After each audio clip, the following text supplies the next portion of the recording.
For its ease, the handheld camera, or hand camera for short, was used by amateurs from the start. Kodak introduced roll films in 1888.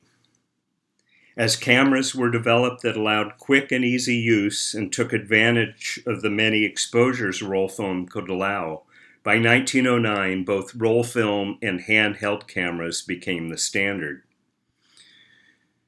35mm film was introduced in 1892 and perfected in the next century. An aesthetic of the handheld camera developed. The camera's mobility allowed for a certain kind of instantaneity. The photographer could move in and out of situations easily. You didn't need a tripod. You could hold these cameras in your hand. The fact that they all contained shutters, and shutters allowed for fractions of a second. A certain sense of instantaneity, or the moment, began to develop in the work of both amateur and professional photographers during this time. In the background you see the picture of a darkroom. Black and white paper was what's called orthochromatic, meaning it's sensitive to a limited color spectrum, rather than film, which is panchromatic, sensitive to all of the colors. The fact that the papers generally were not sensitive to red, orange, or yellow, meaning in a darkroom you could handle photographic papers under the conditions of what's called a safe light, and you could make enlargements, or in this case what you see here is a contact sheet. The contact sheet shows you the images on your roll of film. Once you've developed that film, then you simply put that roll of film, cut it into strips, put it in contact with a piece of light-sensitive paper. Generally, you put a piece of glass on that to hold everything flat, and then expose it to light and develop it, and it gives you a contact print, if you will, of each one of your negatives. It's way easier to edit from a contact sheet than it was from negatives, because sometimes things look good as negatives, where all the tones are reversed, but don't look good as positive prints.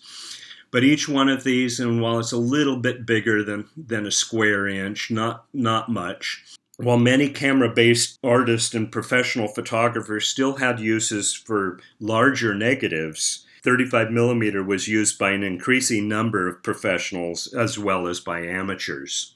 The reason you might want to use a bigger negative: when you make an enlargement from a negative, what you're doing is you're enlarging each part of the film. The film's made up of developed silver nitrate particles, which are called silver halides. The silver on the film is basically little clumps or little tiny specks of dark or light tone. When you enlarge a negative, you're enlarging those little specks. That's called film grain. When you take a small negative, like a 35mm negative, that just for the ease of math, I'm going to say is about a square inch. When you enlarge that 35mm negative to an 8 by 10 inch print, you're enlarging that negative 80 times. If a professional photographer was to use a 4x5 negative, for example, when you enlarge that 4x5 negative to an 8 by 10 print, you're only enlarging it 4 times. So the 4x5 negative made into an 8 by 10 print would be far sharper and more detailed than the 35mm. As use of the hand camera went on, we'll see this in the 1960s and 70s, photographers started using small 35mm negatives and making big prints. So sometimes film grain became a very important element of those prints. The basics of an enlarger here, which became much more sophisticated in the 20th century than the solar enlargers of the 19th century. But you had a lamp housing here, a light source. Generally, it's just a light bulb in there. And then depending on the kind of enlarger, this one's called a condenser enlarger. They also had diffusion enlargers. Condenser enlargers takes the light from the light bulb and condenses it so that it travels only in a straight line and projects it down through the negative, which is held flat in a negative carrier, through the negative, down through a lens, and then as you see in the diagram here, that lens projects the image out to the baseboard, where you would generally have an easel that would hold your paper, your photographic paper, flat. As you raise and lower the head of the enlarger, it makes your image bigger or smaller. That's the basics of enlarging. The fact that so many amateur photographers started to use roll films and hand cameras, specifically with 35mm, but their predecessors were the Kodak Brownie camera. Snapshots, as you see a dictionary definition here, are often images that are taken quickly. It allowed for instantaneity, often chance or frankly accidents happen often in snapshots. The elements of chance, and even a correlation between subject matter between the amateur photographer and the professional, where many used personalized subjects. They photographed often human events and elements of life. The photographer becomes an observer in many ways. Losette Medel, a photographer we'll look at later in the semester, wrote, "I'm a passionate lover of the snapshot. Because of all photographic images, it comes closest to truth."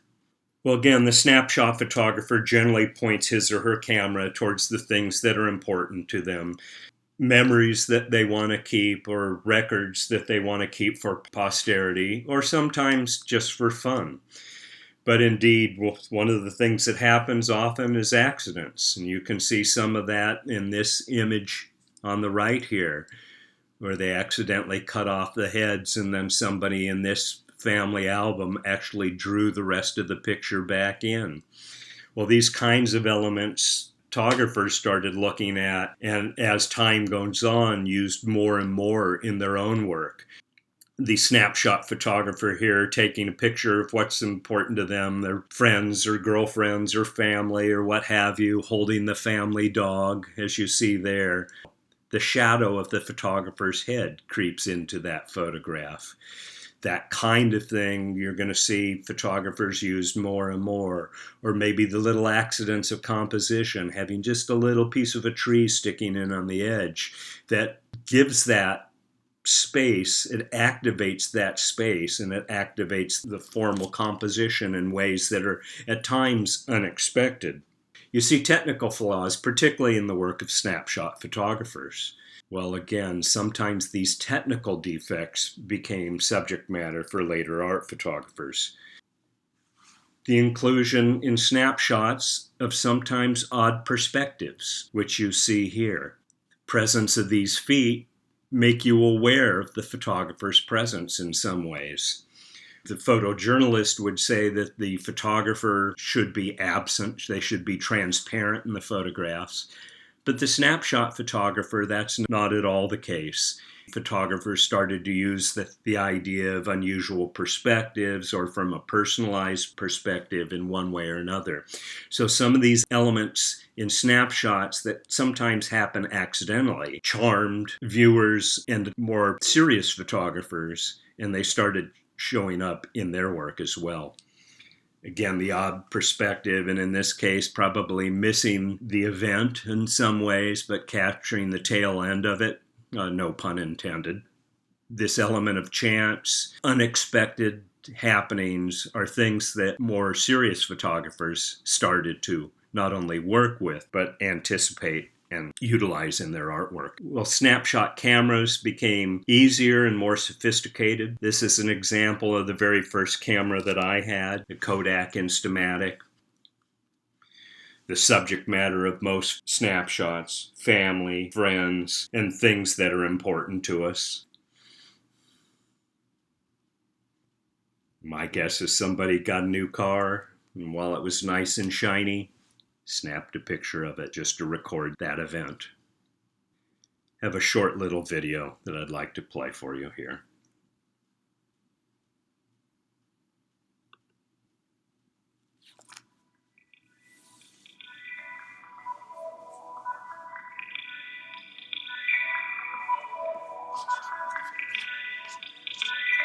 Hello?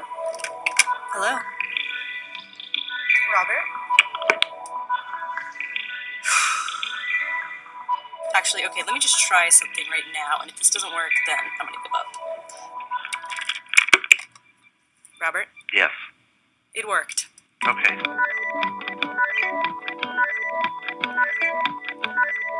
So photos. Photos? I don't understand how I've never heard of you. But now remember, 5 years ago I had a show at National Gallery, which was pretty high profile. I'm out there, but it's the nature of the snapshot that doesn't command great prices. Celebrities aren't buying it. But I've worked very hard trying to get it out to the public, and slow but sure it's happening. So who are you? I'm sort of an anomaly in that I have a master's in art history and have an MBA. In 1997, I sort of discovered the snapshot, and I just sort of fell in love with photography at that point. I started buying. That's sort of where I am. I'm always thinking about the snapshot. Well, so what was it about snapshots that drew you in? Well, in my mind, a lot of fine art photography is related to the beauty of the print, and snapshot's completely antithetical to that. It's all about the mistakes.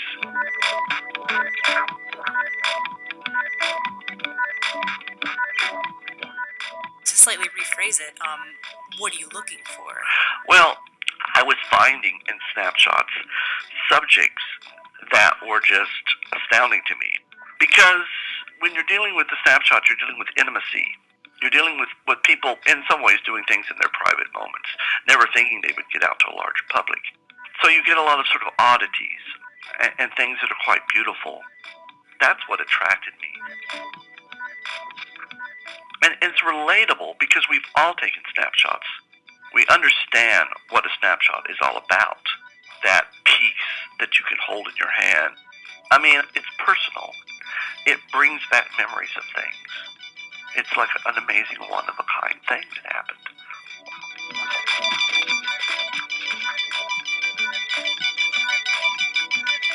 We don't really look at the snapshot the same way now. The snapshot used to be about the we of America. Now the snapshot is about the me. This is me and my food. This is me sitting at the bar. And it's all sort of creating an identity about who I am. And that's what you want to transfer to Facebook or whatever, Do you think that change from we to me happened because the audience changed? I mean, it went from, you take a picture, you put it in a box, you put it away, and now it's just immediately broadcast. Well, yes. Now, I'm not going to say that didn't happen before. Because people took pictures proudly of their new car, and this is my girlfriend, and a lot of times this is my new refrigerator. But it's sort of now more experiential in terms of what you're bragging about. I think we sort of live in a me-centric age. So again, it's sort of a different approach to using the camera, because this is sort of advertising your life.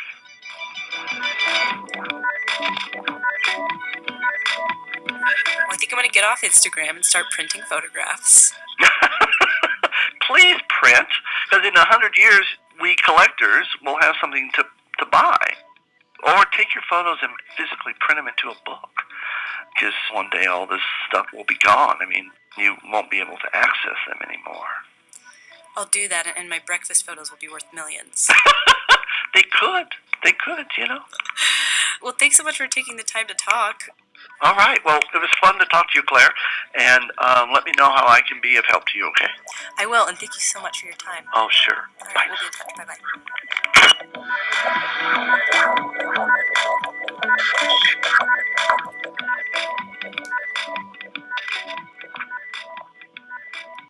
One of my photographer friends calls the current generation the lost generation. Not that you're lost intellectually or emotionally or anything like that, but so many of our snapshots now are on our phones.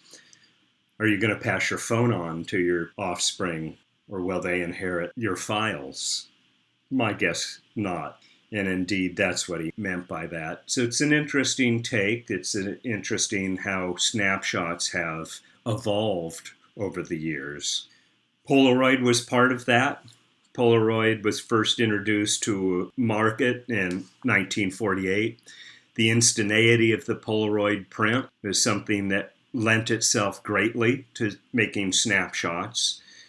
I don't think it changed the approach to snapshots. It was still taking pictures of family and friends and the things that were important to us, moments out of lives that we wanted to remember, record for one way or another. I've included a few here that more than anything for their humor. But it suggests the element of surprise, of things that maybe a professional photographer wouldn't have considered, but after looking at snapshots, they might.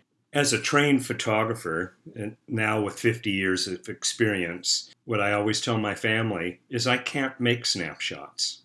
And when I say that, it's because I'm trained or have trained myself to look through the camera, to pay attention to what the camera sees, and to control the camera in a way that doesn't necessarily allow for happenstance, for unusual circumstances, for happy accidents, if you will. I might be able to approximate the look of a snapshot, but I'm doing it through a more sophisticated eye in a way, and that's not the charm of snapshots. It's the lack of sophistication that's charming about them. Well, the next group of photographers I'm going to show you are all early masters of the hand camera. They don't necessarily make snapshots, but sometimes their imagery has the look and feel of snapshots.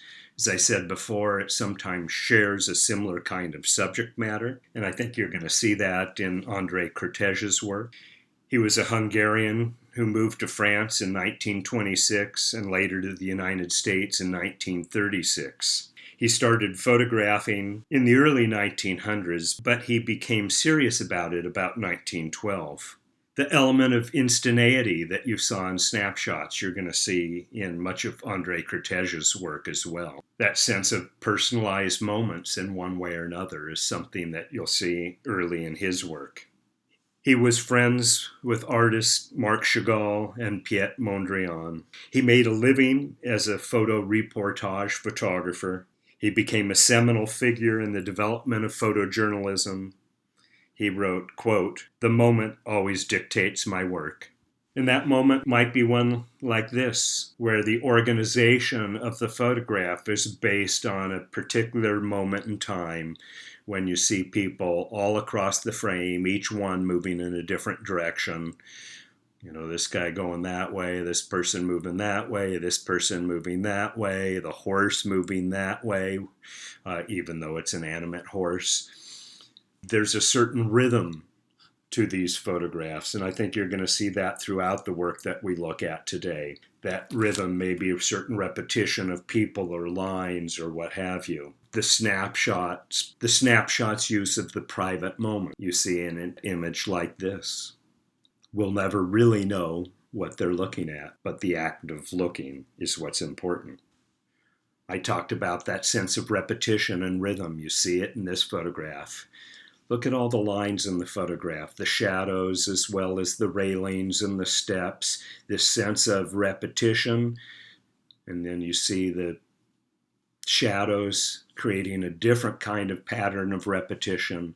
Those are all like overlapping rhythms in a way, and there's a certain rhythm to the photograph.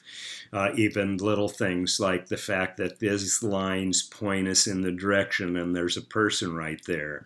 Well, indeed, he could have taken a picture and maybe did a fraction of a second before or a fraction of a second later where the person's up here or over here, but they seem connected in some way in this photograph. That element of the moment becomes very important and something that the hand camera more easily allows. You can move in and out of situations in a way that when you're using a bulkier, heavy camera with a tripod, there's an element of formality in those kinds of works, and the informality of these is part of their charm.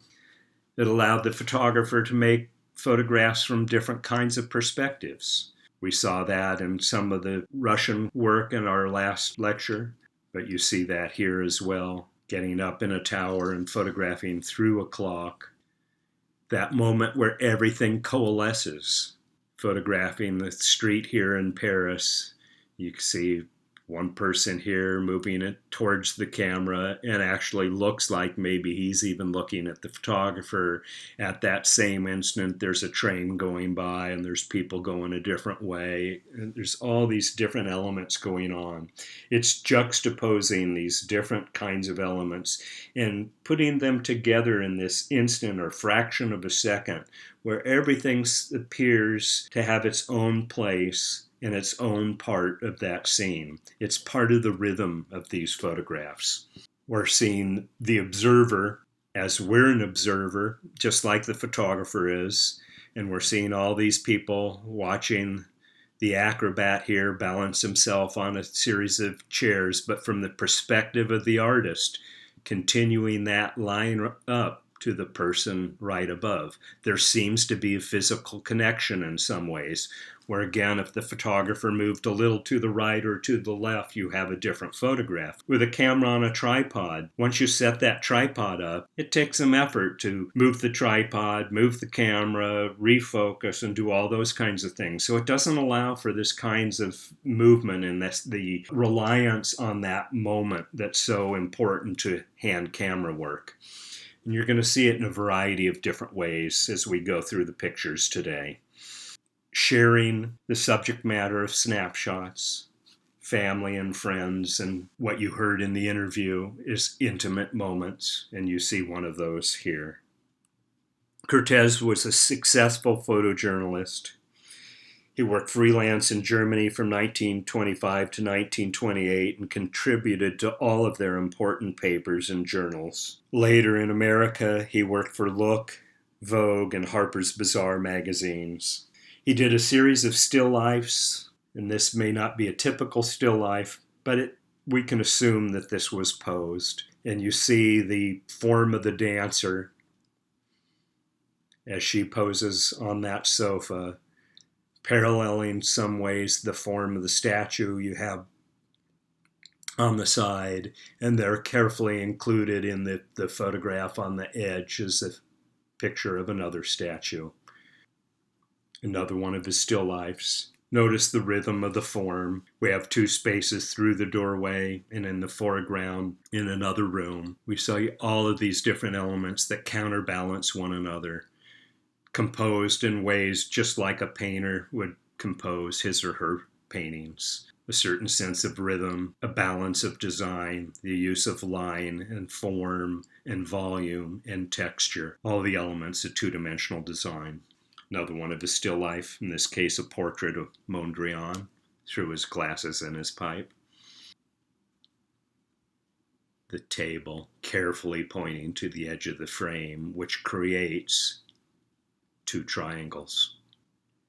The hand camera and roll film allowed photographers to take chances, to photograph things that weren't inherently important. A fork resting on a bowl isn't going to change anybody's life in any way, but the photograph of it seems more profound. It monumentalizes these objects, makes them seem worthy of contemplation, and frankly, it expands our notation of beauty. To me, this photograph is largely about beauty. Would I automatically say a fork is beautiful? Probably not. But in this photograph, it is. So you can take chances when you're making one picture in a roll of 36 or whatever it may be for that roll of film, where again, on the slower tripod, when you're developing individual photographs, photographers were less likely to take those kinds of risks or chances. He also in the 30s did a whole set of distorted nudes. They're abstract on one level, although you can see what the subject matter is. When I was growing up, I used to go to Santa Cruz to the boardwalk, and they had a fun house there. And one of the things you could do in the fun house is stand in front of these mirrors that would make you look fat or skinny or distort your body in one way or another. That's essentially what he's doing in these photographs. He's hired a model and had her pose in front of these kind of distorted mirrors. I'll show you a photograph that includes that at the end of this sequence. A couple more of these almost sort of bizarre distortions. Here's the one I referred to, where you can see the model in the foreground and then the mirror in the background that's distorting the nude. So you have, in a way, reality and illusion mixed together.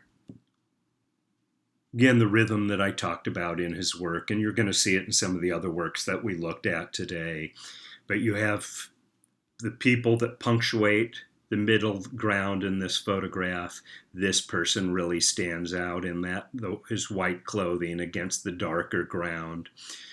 No matter how small they appear, people always are focal points in photographs. We go right to them. But also the lines in the picture here lead us to the people to some extent. Other lines lead us across the frame. So use of line, shade, volume, texture that you see here. Again, using the elements of two-dimensional design. The things that we would see in snapshots at times, that sense of accidental happenings or unusual occurrences. Well, sometimes photographers train themselves to look for those kinds of things, as you see in this photograph. Or this unusual division of space from an unusual high vantage point, where it almost seems like two different places divided across the frame. But all these different lines that lead us into the picture, and arrows and the lines on the road here, and again a certain rhythm between the people there as well as the person in the billboard. There's all these competing, in a way, rhythms, all these competing patterns, if you will, that form these photographs. The division of space here, the wall, divides an interior from an exterior, the backyard from out on the street. But again, looking for connections there. You have the toy horse there, but then you have a dog, an animate object, and then the shadow of the dog. Well, they play off of each other, but they're divided by that space there. So the use of geometry in his work is really quite interesting. Reality and illusion, where what we're seeing in the photograph is a puddle and the reflection is the illusion. Another sophisticated, interesting portrait. And in this one, you can start to see the pattern here. That's film grain. Photographers more and more as time went on, at least before digital photography, started to utilize film grain in their work. Well, it seems like every lecture I say this photographer or that photographer is a key person in the history of photography. Henri Cartier Bresson is one of those photographers. He was inspired by painting and film. He wrote, "From some of the early great films, I learned to look and to see." He studied painting in 1928 and 1930. He had many artist friends, and you're going to see that a little bit as we go. He began photography around 1930. His influences were photographers Man Ray and Eugene Atget. You'll see a profound sense of that rhythm that I talked about in Henri Kertesz's work. You're going to see that even more pronounced in Henri Cartier Bresson. This is a good example of that. And again, rhythms is usually set up by repetition. And you have the repetition of all the lines of the steps and the railing and even the cobblestones and the stones of the buildings in the background. Also this sense of movement where you have lines, where you have this line that goes in and sort of leads us, curls around and leads us this way. This line leads our eye this way. Indeed, the curve of the roadway leads us across, as does the bike rider. And again, the bike rider as a person becomes the immediate focal point in this picture. But look at how all the elements of this picture, all the elements of form, juxtapose in a certain way to create that sense of energy in this work.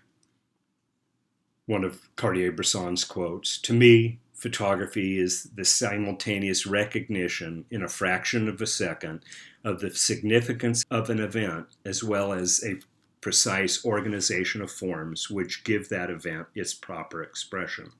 So he's talking about instantaneity, the ability to make pictures in a fraction of a second. But the trained eye, the trained photographer's eye, is going to look at the elements of form and in some ways anticipate these events to make an interesting photograph. Cartier-Bresson is a master at juxtaposition. This is a good example of that. Often his juxtapositions of different elements in a photograph suggest a narrative. Whether there is any real connection between the two people in this photograph or not, I don't really know. And most likely you don't know either.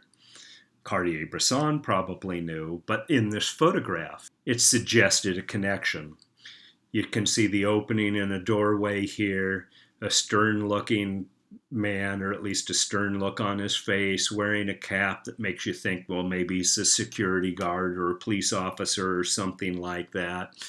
And then in the side here in the background in a different plane, because that's out of focus. Cartier-Bresson is focused in the foreground here, but certainly the elements, whether they're in focus or not, we can read this as a kid, and it almost looks like he's trying to escape out of a similar kind of doorway. You can see, again, the rhythm set up by the portals in the doorway. It suggests a connection. It suggests some sort of story.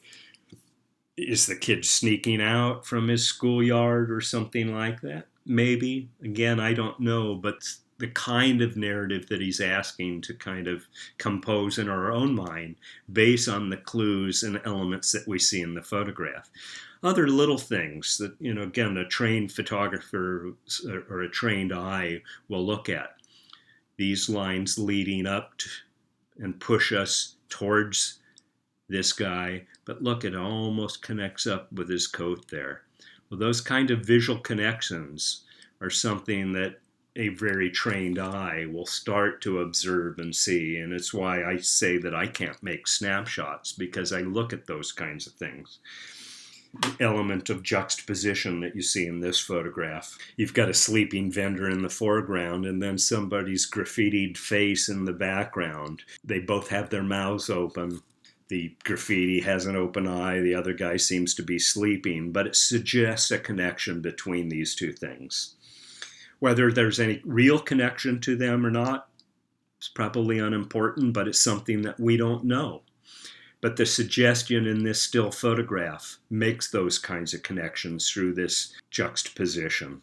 Or in this photograph of the coronation of King George that you see here, if you look, one of the interesting things that he did, rather than photographing the coronation itself, he's photographing the crowd that had gathered to witness the coronation.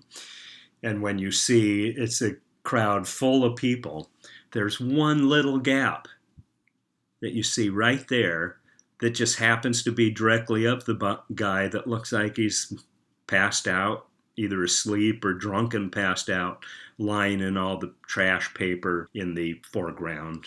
It suggests that he kind of just fell asleep and slipped right out of the crowd. Whether that actually occurred or not, we're not to know. Cartier-Bresson was famous for using a Leica. In the first slide with the portrait of him, you saw him holding a Leica up to his eye. A Leica is a very precise 35 millimeter camera. I used a Leica for years. I used a Leica M2. They stopped making that brand in 1958. Perhaps the best camera I've ever owned. I don't use it anymore as I've switched to digital photography. I'd love to be able to afford a Leica digital camera, but I use other kinds of cameras now. But I will always tell you that the Leica is the most precise, best tool that I've ever used. Cartier-Bresson stated about the Leica, "It became the extension of my eye, and I have never been separated from it since I found it." I'm not a photographer who loves or cherishes my equipment necessarily. I just look at them as tools.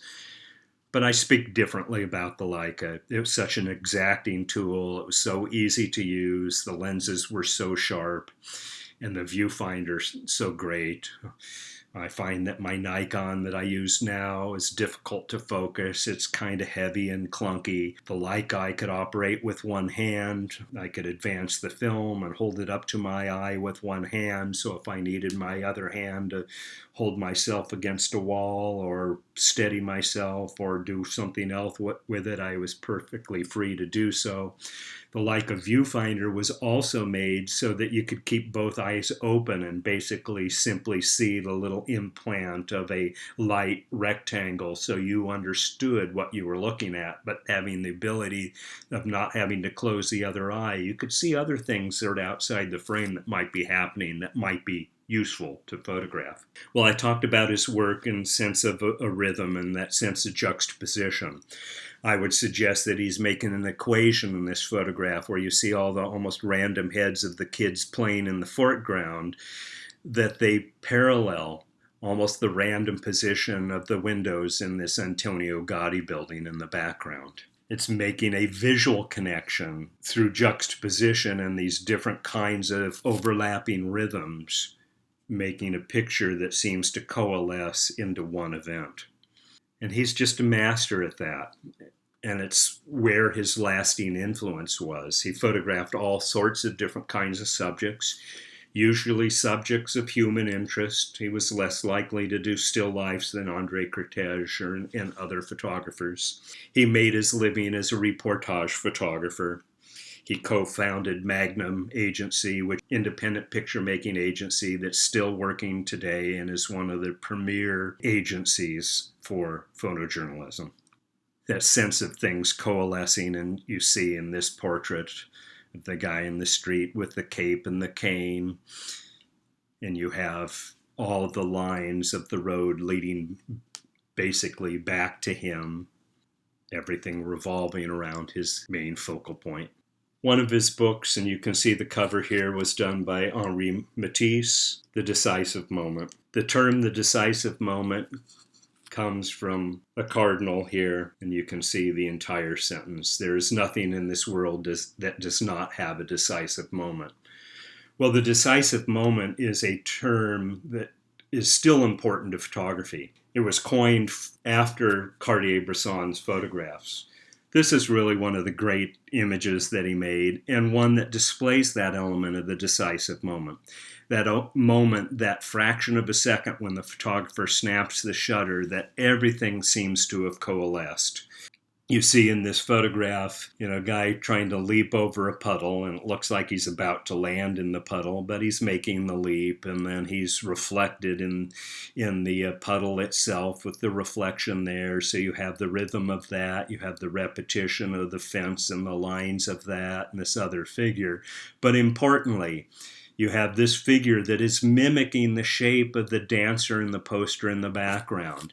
That kind of observation and understanding of those kinds of connections is the thing that made Cartier-Bresson an interesting photographer and one of the real masters of the hand camera. Interestingly, this photograph may have not been a decisive moment. I studied with Beaumont Newhall. Beaumont was one of the foremost historians in the history of photography. He knew Cartier-Bresson. In a graduate seminar I took with Beaumont, he brought in some of Cartier-Bresson's contact sheets. We looked at the contact sheet of this photograph. It's one of many photographs they made at this scene. And indeed, one of the interesting things, since this is one of the pictures that people often talked about in terms of the decisive moment, one of the interesting things that was revealed by the contact sheet was that he probably missed this first moment. He photographed the guy right after this, but he saw the event. And I'm guessing from the contact sheet, what he did is he went up to the guy and asked him to do that again, because there were 3 or 4 photographs of this guy trying to leap across the puddle. This is the one where everything seemed to coalesce, that he's there, stopped in midair, and using that sense of instantaneity to create this sense of a decisive moment. But the actual event may have been first an indecisive moment that got recreated. The rhythm of his work, the 3 figures that you see here, all of them with a different expression, all of them doing something a little bit different, all of them interacting is kind of the charm of this photograph. Here you can see a portrait of his friend Henri Matisse with his birds.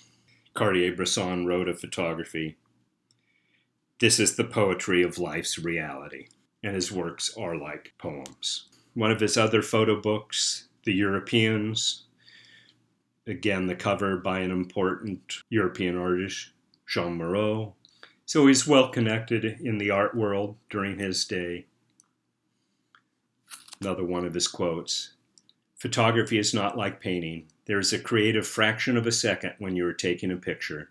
Again, that's a reference back to that decisive moment.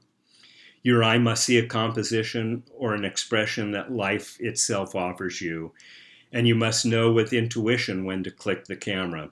That is the moment the photographer has created, he said. Oop, the moment. Once you miss it, it's gone forever. Well, maybe yes, maybe no. As I said, he made a living as a reportage photographer, so he photographs some of the amazing human events of their day. You see that sensibility in this photograph and how it was used in a picture layout. He shares subject matter with snapshots, as you see in this picture of the proud little boy holding a couple big bottles of wine. Again, he suggests narratives. Even the cantered camera angle here is something that you see in snapshots that photographer adopted. A snapshot-like subject matter. The woman here in her fancy hat and the guy in the background looking at her being photographed and kind of smiling. That human element is so important to Cartier-Bresson's work. But so is that sense of rhythm. You see both of those elements here. The interesting human stories, as you see in this photograph, with the woman with her baked goods. Little kids look like maybe they're coming out of church, another woman holding her bread or baked goods. You've got another group of men in the background. You have some of the surrounding terrain where you see the buildings and then the mountains in the background that give you a sense of place. That's the human narrative, but then you have all the narrative of all the different textures and rhythms. His pictures are so interesting formally, as well as the events that he photographs. When I mentioned that people become focal points really wherever they appear, you can have a big 16 by 20 inch print and you have a little 1/4 inch or 1/2 inch tall person there or even there. That's one of the things our eye goes first to. And he knew that. He recognized that in his work. So he could photograph a scene like this and wait for that instant where people punctuate those spaces. And they are like punctuation marks in a sentence. The photographer's shadow that we saw in snapshot photography, again, things that you see crop up in these more serious photographers' work. Even that element that I was talking about just a minute ago, the cantered camera angle, of using the horizon line not always being horizontal, so it creates a sort of dynamic energy to the photograph, a certain visual tension. Of his work, Cartier-Bresson wrote, "I prowled the streets all day, feeling very strung up and ready to pounce, determined to trap life to preserve life in the act of living." One of the other early masters of the hand camera was Hungarian-born Gyula Halez, who went by the simple name of Brassai.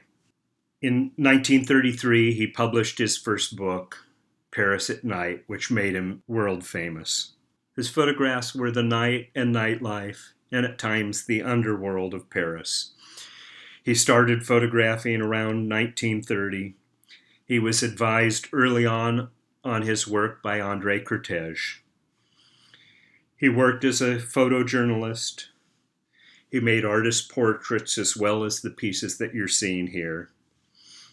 He was talented at painting and drawing. Pablo Picasso said to him, quote, "You're crazy, Brassai.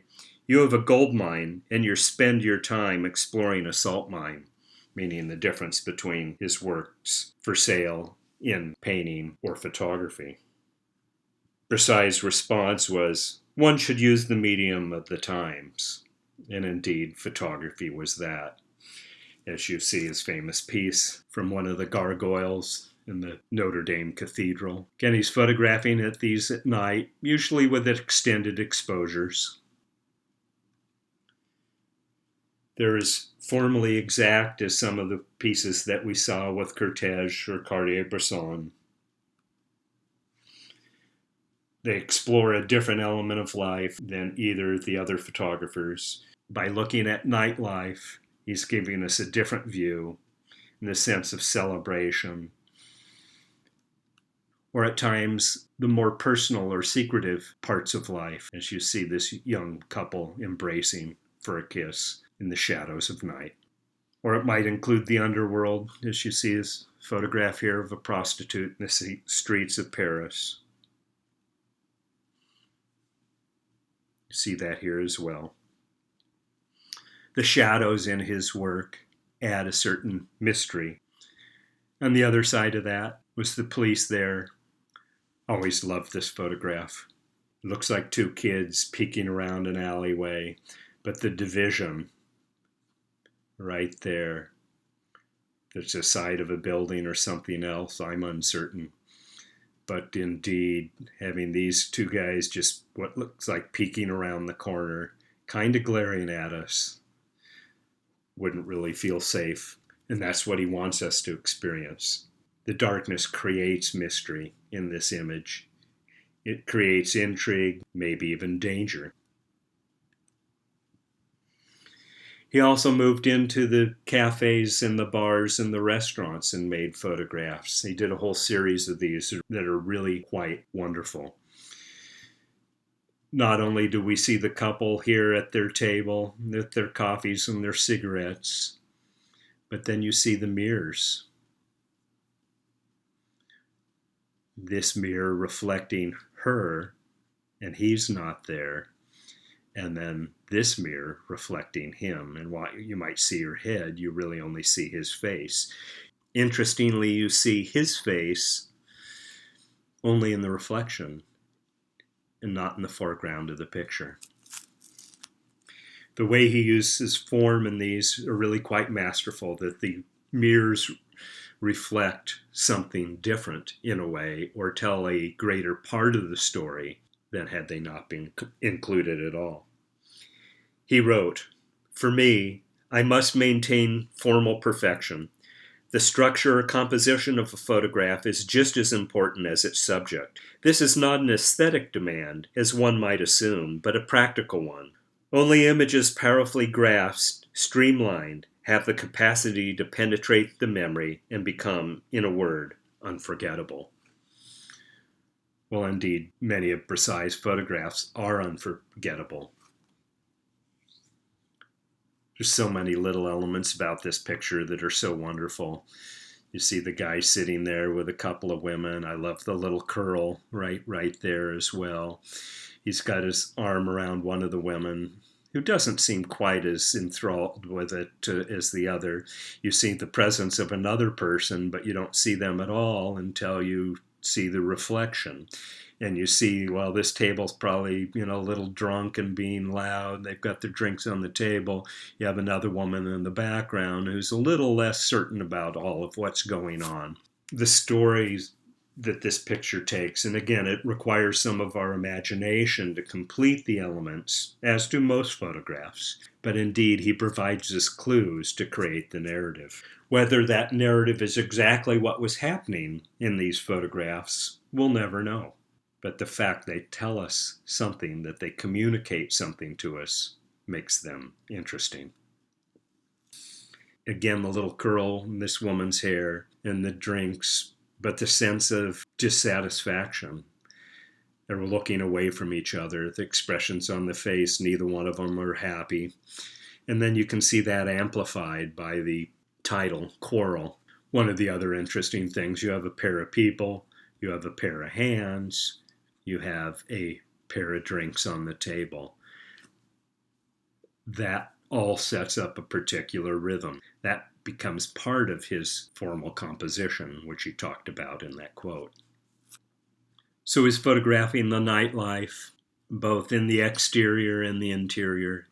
In the interiors, he's including elements of personality that you see in this woman here in all of her jewelry and her heavy makeup, looking into Brassai's camera. Appears somebody's maybe waiting. He's included in the foreground the chair, the other side of the table that you can see nobody's there. The person's there with one glass and one plate by themselves. The title is his.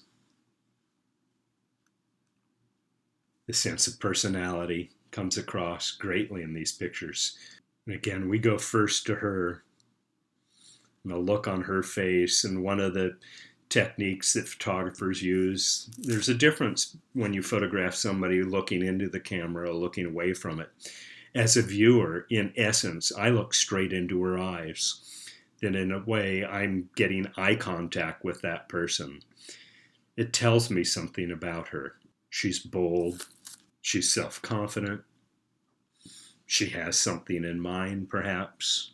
And the use of the mirrors, where we see the presence of other people in that scene, but also look at the billiard balls in the foreground, how carefully they're placed and how they punctuate that space. They activate that space. And while it's not the first thing we look at, it is indeed an important part of the composition.